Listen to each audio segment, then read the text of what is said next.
செங்கல்ல இருந்து சுண்ணாம்பு வரைக்கும் கஸ்டமருக்கு நாம தானே கேரண்டி. கான்ட்ராக்டர் குமார் மாதிரி ஆளுங்களுக்கு தான் ஜிபிஆரின் டிஎம்டி கம்பிகள். திருவாரூர் அருகே மாவூர் கிராமத்தில் இயங்கி வரும் அரசு மதுபான கடையில் விற்பனையாளராக பணிபுரியும் அலெக்சாண்டரை குடிமகன் ஒருவர் தாக்கும் சிசிடிவி காட்சி வெளியாகி பரபரப்பை ஏற்படுத்தியுள்ளது. 100 ரூபாய் கொடுத்து மதுபானம் கேட்டபோது தர மறுத்ததால் தாக்கியதாக கூறப்படும் நிலையில் இதுகுறித்தான மேலும் விவரங்களை கொடுப்பதற்காக இணைகிறார் செய்தியாளர் நேசராஜன். நேசராஜன் வணக்கம். இது தொடர்பான முழு விவரங்கள். அம்ருத், திருவாரூர் அருகே மாவூர் கிராமத்தில் செயல்பட்டு வரும் அரசு மதுபான கடையில் விற்பனையாளராக அலெக்சாண்டர் என்பவர் பணியாற்றி வருகிறார். இந்த நிலையில் அந்த பகுதியை சேர்ந்த இளைஞர் ஒருவர் 100 ரூபாய் கொடுத்து மதுபானம் கேட்டுள்ளார்.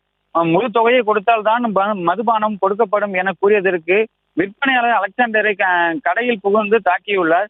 மேலும் இதனை செல்போனில் பதிவு செய்த மற்றொரு ஊழியரின் செல்போனையும் பிடுங்கி உடைத்துள்ளார். மேலும் டாஸ்மாக் ஊழியர் அலெக்சாண்டரை தாக்கும் சிசிடிவி காட்சிகள் தற்போது வெளியாகி உள்ளது.